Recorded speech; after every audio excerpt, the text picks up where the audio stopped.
Let's get right into today. We have Eric Gardner on from More Perfect Union. Sergio and I had worked with him on a video talking about the Uber and Lyft algorithm going on about a year ago almost now. And they just came out with a great new video last week. And we also have Professor Len Sherman as well. Unfortunately, Derek couldn't be here because his son is sick. Sergio's not feeling well. I'm getting over something. So we may be rushing the show a little bit, but let's bring on Eric and Len right now. How are you guys doing? Hi. Hi, thanks for having me. I'm doing well. Thank you. Thank you. Eric, welcome back. I know you have limited time, so let's get right into it. We have worked in the past before, as Chris said. We did the algorithmic wage discrimination video where we put 7 drivers in a room, and you and I was already on the list. Now you got on the Uber's most hated man list, and now you're getting definitely on other companies' lists. So if for all of you who have not watched the video, the link is in the show notes. Please go check it out. It's extremely well done. It's about the consumer getting fleeced by algorithms. There it is. And it's on the More Perfect Union YouTube channel. And so, Eric, tell us how this came about. I know it was like a 5-month process, as it was said in the video. So tell us about it. Yeah, absolutely. Thanks for having me. So the inspiration and kind of conception of this was actually the Uber video. So after the Uber video that I did with Sergio and Chris, a researcher who at the time was at Georgetown, Katie Wells, reached out to me. And she had studied a lot of Instacart workers and kind of came to the same conclusion that our video did, that Instacart workers were getting paid different amounts for essentially identical work. And so, like the video kind of goes into, she reached out and like, well, why don't we test on the consumer side? Like, I feel like they're probably doing something there. And that was probably over a year ago. And it basically just kind of took us a while to get everything off the ground. And we ran a couple pilots, and I said to Katie, like we could do this kind of similar to what we did with, Sergio and Chris. And, Instacart could just kind of respond back to us, oh, this is a tech glitch or something's going on here, similar to what Uber did. And we've both gotten connected to some consumer reports folks over the last year, just kind of investigating in general kind of surveillance pricing and wages. And so I had this idea of like, what if we reach out to consumer reports? They have this massive kind of volunteer network. And, thankfully, Consumer Reports agreed. They thought it was something worth investigating. So what we did is we recruited around 427, I believe, individuals across 4 different sections to basically run kind of controlled test experiments. We got everyone in a virtual room like this. Katie went through and identified 20 different items to shop for, picked out specific locations at both Safeway and Target. And at the same time, everyone was in the app, same location, same delivery address when needed, went ahead and added them to the carts. And, at the end of it, it was pretty shocking that we had, it's pretty clear that, algorithmic price discrimination was happening. And then once we started investigating and asking Instacart more and more questions, it became clear that there was a little bit more to the story than just that, as it seems like there's, a larger infrastructure.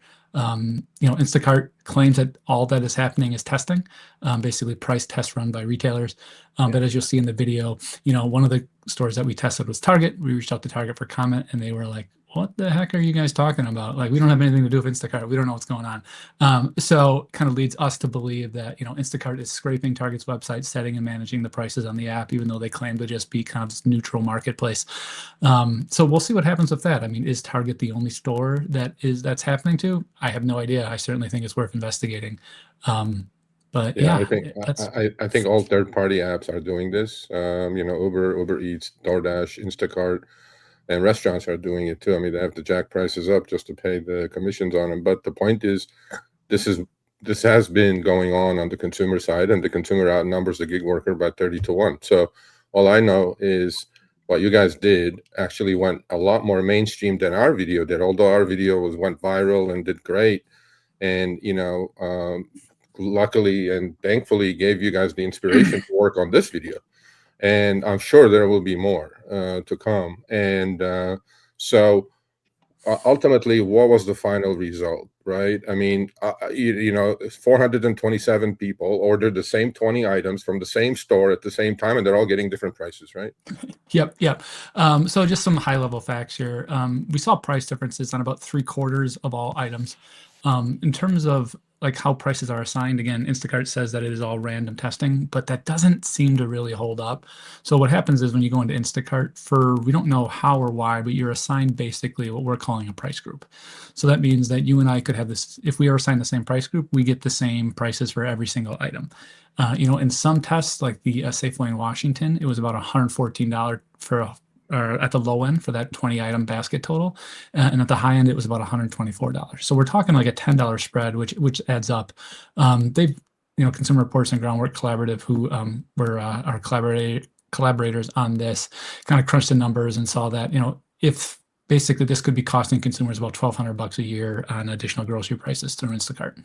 That's each consumer, right? Multiply Yep. that times by millions, and just like the driver case, the dimes and nickels add up for these companies, and it all goes to their bottom line. So I know you have to go shortly, but what is next? What are you working on next?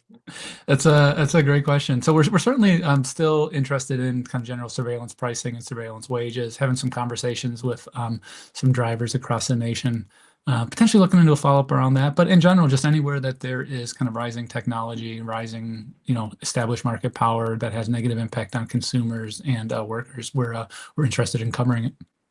I think this will definitely have more tailwind because it's the consumer, because we're all consumers, right? And we're all experiencing this new age of algorithmic discrimination, although the companies deny it, right? We don't discriminate. Well, they do. We know they do. I know you're not a lawyer or, a legal scholar, and I'm not either. Is this legal? Yeah, that's the big question. And I think Len put it so nicely in the video that, charging different prices based on protected classes is illegal. And also, as Len said in the video, it also would be highly ineffective in terms of pricing. Charging based off of kind of past behavioral, as far as my knowledge, as Len says in the video, it's perfectly legal from my understanding. That could change, but as of right now, my understanding is that it's legal. It's legal. Okay. And it seems like the whole world is going towards the algorithmic decision making on pretty much everything these days, from consumer loans, and there's so much more to look into, honestly. And so you have a couple of minutes left. I'll give you the floor. Just tell us, tell our consumer. We're all consumers. We're drivers, but we're also consumers. So there is algorithmic wage discrimination going on one side, on the gig worker side, and there is algorithmic discrimination. Seems like it's pretty evident to me if anybody watches the video, going on the consumer side. So why does I know that you said it's legal at the moment, but are there any laws or any proposals that you know of that's coming down the pipe? Because this is costing, people complain about inflation, right? This is just inflation introduced. Why should I pay 10 more bucks for the same 20 items than you? Yeah. And it's inflation on me. So yeah. Definitely. I certainly think there is some momentum. We'll see how it all shakes out. Last week, at a kind of a happy coincidence, Senator Gallardo out of Arizona introduced a bill to ban surveillance pricing. And so it's interesting. It was written by, or it was helped and kind of advised by a guy named Lee Hepner from AELP, who is certainly on the side of consumers, on the side of workers. So I trust Lee in terms of how to craft a bill that would stop this. One thing that I spoke with the senator last week, and he had mentioned how, he talks to the CEOs and he talks to lobbyists, and like, we're not doing this. And he's like, well, then say it on your shareholder meeting, right? Like, say it, like, don't just deny it to public, like, say it to somewhere where you can be held liable, and then I'll start believing you. But I think, he had a good point where you can't really do whack-a-mole with this. We need to set a level playing field, and for both businesses understand what is and isn't legal, and consumers understand what their rights are within this. So, hopefully that takes off, and hopefully that bill gets enacted. But it's Washington, D.C., so we'll see how that shakes out. Well, you know where to find us. We're always here for you, and great work. It really is. All your videos are great, but this one really hit home. Appreciate that. I hope it gets a lot of push, and whatever you guys need us to do, we'll be able to do it. I appreciate that, and I would, I'd love to come back on January when I have not as crunch for time. Maybe Katie and I will come back. We'll have Katie back as well, because Katie was a big part of this video and Absolutely. a big part of the research. So we'll have all you three back again in January sometime. All right. Thank you so much, Eric. Perfect. Thank you for Thank you coming so on. much. Take care. Take care. All right, here's our new hostage. Len, how are you, Len? Doing all right. We're hanging in there. So what do you think about this video? I mean, I know you watched our video with the Yeah, algorithmic wage discrimination. I've worked with Katie and with Eric before, so I was after that. I can't take any credit for their really well done work, but after they completed it and had just an initial draft of writing up the results, they asked if I'd take a look at the preliminary results and share any sort of thoughts on it. And I first of all, my immediate reaction and really dug into it was that the methodology and what they did and how they did it was impeccable from where I sat, and the results were compelling as much as they were disturbing. But to you guys and to your audience, not surprising at all. I mean, we know this is going on. So I suggested a few things to them, and they tweaked it a bit, and I've been following it ever since. So I could say without any hesitation, this was professionally designed, well executed, and the results speak for themselves. Right. For your audience and who is likely listening now or in there when time allows asynchronously, I can chat with you about sort of what are the implications and what can we learn from this study as it applies to folks who are independent contractors and driving for one of the delivery services or for the rideshare companies and the like, because there are some important commonalities and we can sort of learn from each other about what they Yeah, found. let's do that. Let's definitely do that. What you guys are finding. For starters, let me focus on Uber because they're the big elephant in the room. They're the biggest global delivery service and the biggest rideshare company by far. The Instacart study, look, it was clearly focused on the consumer pricing side, and they undoubtedly, despite their denials, we just sort of experiment totally randomly. I mean, just think of how absurd that sounds. We've systematically discovered that they are adjusting prices, and it's not totally randomly because there were different buckets, and certain groups of consumers as a group got systematically higher prices by meaningful amounts than other groups. Yeah. Clearly what these companies are trying to do, and they should do, I don't begrudge them at all, is try to understand which of their consumers are more or less price sensitive. And if it means they're really price sensitive people, unless you sort of keep those prices low and competitive, you lose them as customers. All right, well, we'll still make enough money on them, but whenever we find the opportunity for that other class of customers, my wife would be in that group, who will pay for what she thinks is great and never argues,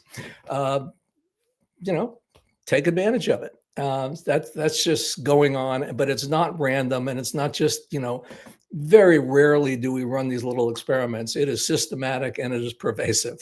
As you know, and I've been on your program before, I have tried to trace what I consider to be the largest ever implementation of algorithmic price discrimination that the world has ever seen to Uber. They've been at this game since middle of 2022 when they introduced upfront pricing, which, as we've said many times, is decoupled both passenger pricing from the distance and time of the trip, and ditto with driver pay. And no company, I would argue, as much as other companies are now playing around, particularly on the consumer pricing side, no company has benefited more from algorithmic price discrimination than Uber. Why? 3 reasons. Number one, unlike Instagram, or maybe they do a little bit on the driver side, but Uber can practice algorithmic price and pay discrimination on both sides of their marketplace with 8 million drivers and 200 million customers. So that they are, Delta Airlines is playing this game, but that's only on pricing. Wendy's said we might try to price hamburgers differently. That's only on consumer pricing, but Uber can and does play the game on both sides. Yep. Second, just because of their scale, that they've been able to implement this, not just in the US when they started in mid-2022, but quickly spreading around the world. I've been spending a lot of time in London. For sure, it's going on there as well, and many other European and worldwide capitals. And third, I mean, this is the most startling thing is just how successful Uber has been. If you look at their profit improvement trajectory since literally the absolute day they implemented upfront pricing, it is just a rocket ship. And we've seen this. My research has shown this. How you can deny that this is a practice that is widespread and impactful. Oh, we don't really do these things. Defies the logic to show how it just tracks so perfectly to when they implemented this policy and how their profits have taken off. $15 billion swing in free cash flow between 2019 and 2025.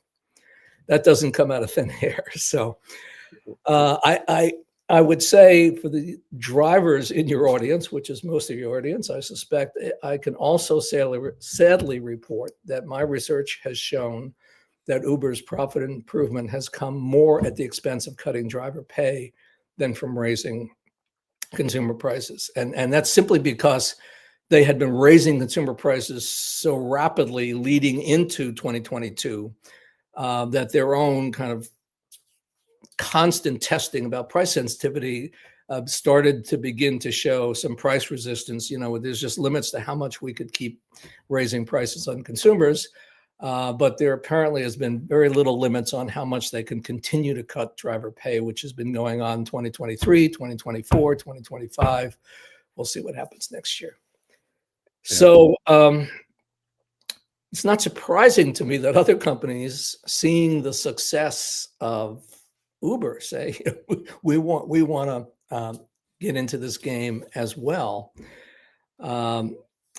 And even though there's differences between these different companies I mentioned, Wendy's Hamburgers and Delta Airlines and Instacart, the one thing that is striking, and I'll make this my last point, and then you can see where you want to go from here. But the one thing that has struck me is there's one notable commonality that all of these players, everyone who is playing the algorithmic pricing game, shares in common, strenuously denying that they are, in fact, varying prices across individuals. And what they'll say, the words they use are always almost identical. For example, Delta Airlines, when they were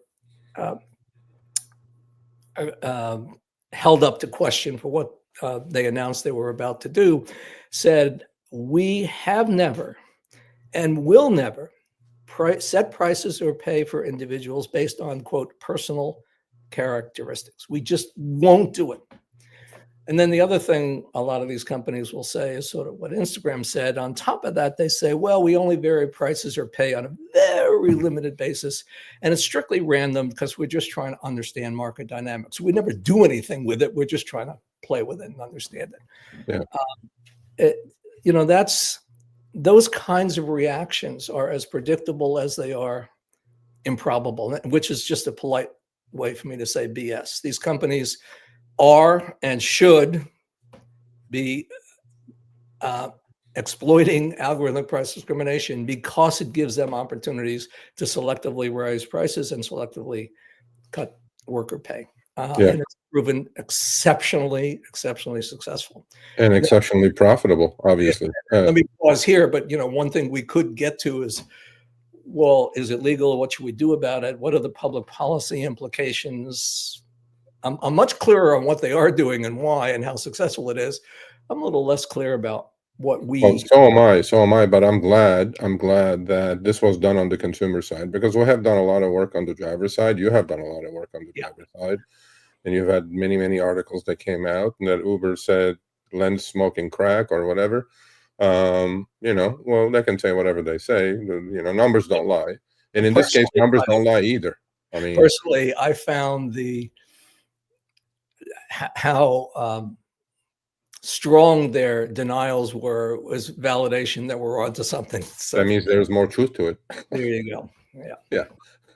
I mean, we played this game for a while, so it's not our first rodeo. But my my question to you is, I asked Eric about the legality of it, right? Yeah. Honestly, I've had this thought that the more of this type of video or media is done, and the consumer is already stretched. I mean, look, there's two Americas that I know of because, through my finance background, look, the wealth gap is the largest it's ever been. There's no ifs and buts about it, and we know what the reasons are. Right. And the pendulum, I think, has swung the other way. So I am a capitalist by first and foremost. However, I'm a fair capitalist, if there is such a thing. I'm not a vulture capitalist, but it seems like these companies, through the advent of technology and algorithms and machine learning and AI now, are going to keep at this, and they're going to absolutely improve their game going forward. Do you think that's the case with all this AI coming around now? 100%. But why wouldn't they? Listen, we have the advantages of massive transaction databases for any large company in the world. Delta Airlines knows every airplane flight I've taken on the airline for the last 30 years, where I've gone, what I've paid, where I've actually started. I'm thinking of buying a ticket, but actually rejected the offer. I mean, every large company, particularly those that dominate their marketplaces, whether it's Delta or Uber or whatever, know more about. And by the way, direct customer service is basically. I kind of disagree a little, Eric. And why won't they say it to shareholders? These CEOs are going in front of their shareholders at quarterly report times and bragging about. Yep. Dara at one point said, "We know more about more of our riders and passengers than anyone," which is true. They certainly know more about my behavioral inclinations than I do myself, because they remember, because they've got stored data on every Uber trip I've ever taken in my life, and when I've taken it and when I haven't, et cetera, et cetera. So, they have the advantage of large scale databases. Computing costs continue to drop, and AI driven sort of analytical predictive models about what everyone's individual price and pay sensitivities are. Why wouldn't they? I would do it if I were them. Yeah. I draw the line. I wouldn't lie about it. I would just say, Hey, we consider this one of our true highly proprietary intellectual property advantages, that we know more about our customers and drivers on both sides than anyone. And we're simply not going to we're not going to lie about that we're not doing it, and that we're just not going to talk about it. why do you think they lie about it? Why do you think they deny it so vehemently? I mean, as we were in the green room, you said something, and that's 100% correct. You said their life depends on it. Yeah, well, because they clearly have to know. And by the way, there's a lot of academic research. I won't bore you with the citations, but there have been many, many, many academic studies where you get a large sample of consumers and you ask them a bunch of questions about hypothetically different kinds of corporate pricing policies on products that these consumers would buy. And the consistent finding, this shouldn't be a surprise to anyone, and certainly not to Uber, is consumers, if they're asked, how would you feel if when you went to buy a scarf or a sweater or whatever it is, and you liked the scarf, you were told the price, it was fine, and you paid the amount, but then you learned that 10 other people bought the scarf, and 8 of them got a lot cheaper price than you for reasons you have no idea. And just overwhelmingly, consumers say, "I just hate that. I can't stand when we would do that." You don't mind. There's so much price discrimination that we've all lived with all our life. If you want to go see a movie in a Manhattan theater on a Friday night, it's going to be a lot more expensive than if you went on a Tuesday afternoon. Yep. That's fine. But everyone who goes to see that movie on Friday night pays the same high price, and everyone who goes on Tuesday afternoon pays the same price. That's fine. Everyone totally accepts that. But this notion that you guys have been collecting, every shred of purchase behavior I have ever exhibited in my entire life, and you collect it and you store it and you analyze it and you kind of secretly come up with a price that only fits for me. That's why companies, Uber included, lie about it because they know consumers hate that, hate it, can't stand Well, it. they're turning, by the way, we have a segment coming up. I know you're not going to be around, but you'll watch it later. Uber has decided to sell the data to marketers now. Great. The data that they have collected and become more profitable, so make more money selling our data. They say it's in a clean room. I don't know what that means, but they're going to start doing that, and then whoever markets to you is going to have a huge advantage now, because most companies don't have the tools and the workforce and the brains that Uber has, and Uber has all the data. You said this before when I first met you. Uber is the best data collector, best data analyzer in the world. Yeah. So right, here's just to give you a jumping off point on this question of what can be done and is it legal, and just imagine this scenario. Imagine a store that sells Persian rugs, and you got these big towers of wrapped up beautiful rugs that, only the Persians claim that they make the best in the world. And in walks to the store a well-dressed woman, very fashionably dressed, just exuding wealth and an appreciation for quality. And she says, "I'm looking for a Persian rug to go in my dining room in my condo on the Upper West Side of Manhattan." And you know that the guy who owns this store is going to size this woman up, and he's going to say, I want it. There's one rug. I'm glad you walked in.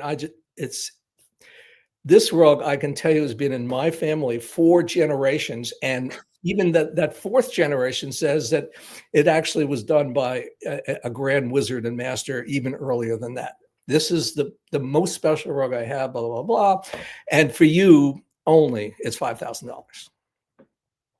Okay, and then a couple hours later, a guy from the neighborhood, one of the Iranians who live in the neighborhood, who's well known to the owner, comes in and says, "Hey, Frank, I need a rug."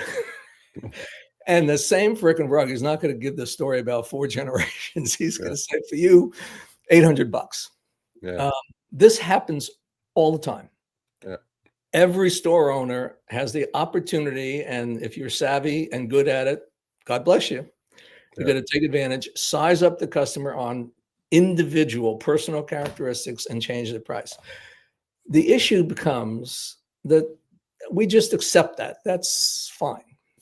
But when a company delivers 12 billion trips a year, Uber worldwide, and is systematically collecting information and with far greater precision than our Persian rug owner, can at scale in real time adjust prices by taking advantage of these massive databases, is that the world we want to live in? That every time we buy something, it's being, collected, stored, analyzed, and used the next time we buy something.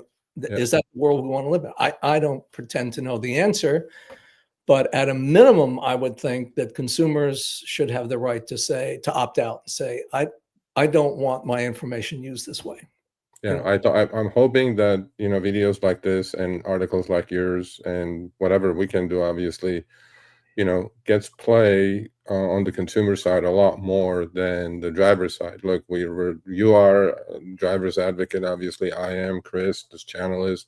Yeah. But there's so much we can do, and there's power in numbers, and there's a lot more consumers than gig workers. And I think videos like this take it home. And to me, we're all consumers, and we don't want to get screwed. Look, man, nobody wants to get screwed. Yeah. I mean, bottom line is this: I don't want to get screwed. So, so we have a couple of minutes remaining. So tell us what you're working on. I know you're always working on something. I'm continuing to dig into. I don't think the supply side, and in this case, the driver side, gets enough attention. Just for the reasons you said, there's a lot more consumers than there are suppliers of products and services. The one thing we have all been limited by, and kind of research to date, certainly including my own, is that whenever we sort of let's look at the trends of what the average driver pay is and what the average, in every case, those are for trips that a driver accepted the price that was offered and the rider accepted the price that was offered. Yeah. And that's fine. And we can learn a lot about it. And as my research has shown, is from the day that Uber fully implemented upfront pricing, average driver pay has gone down and average rider price has gone up.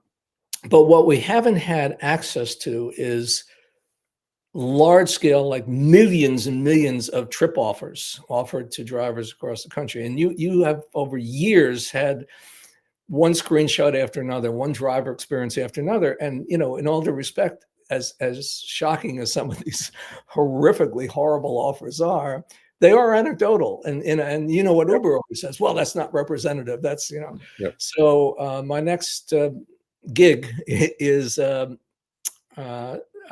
been able to secure a very, very, very large database of Uber's ride offers, accepted or otherwise. We'll have it in different cities. We'll have it for different kinds of drivers. And we'll be able to much more definitively talk about what the impacts of algorithmic wage discrimination have been as practiced by Uber. So stay tuned for that. Can't wait. And I'm sure when it's done, we'll talk about it and have you back on and have it explain it to our audience. You'll be the first to know. Well, there you go. Thank you, Len. Much appreciated. Great work on the video. I know you were part of it. Katie, I know you're watching. Amazing work by Katie and amazing work by Derek Kravitz of Consumer Reports. And I'm urging all of you watching now or later, don't watch now, but as soon as our show is over, click on the link below and watch it. You are a consumer. All drivers are consumers, right? We buy gas, we buy tires, we buy this. And then imagine Pep Boy starts doing algorithmic discrimination and charges me different number for a set of tires versus the other dude, which is going to happen. I'm pretty sure it's going to happen. It's happening. It's not going to. It's happening. Okay, cool. Well, I don't want to know yet. But no, this was great. Well, thank you for coming on. You're always welcome. So if we don't see you or talk to you, happy holidays and happy new year to you. And to you all too. Take care now. Take care.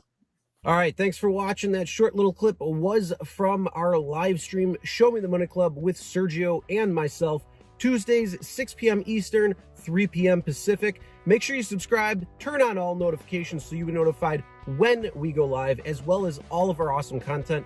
Make sure to check out this video right here, which will take you to the entire live stream, or check out this video right there. All right, drive smart, everyone.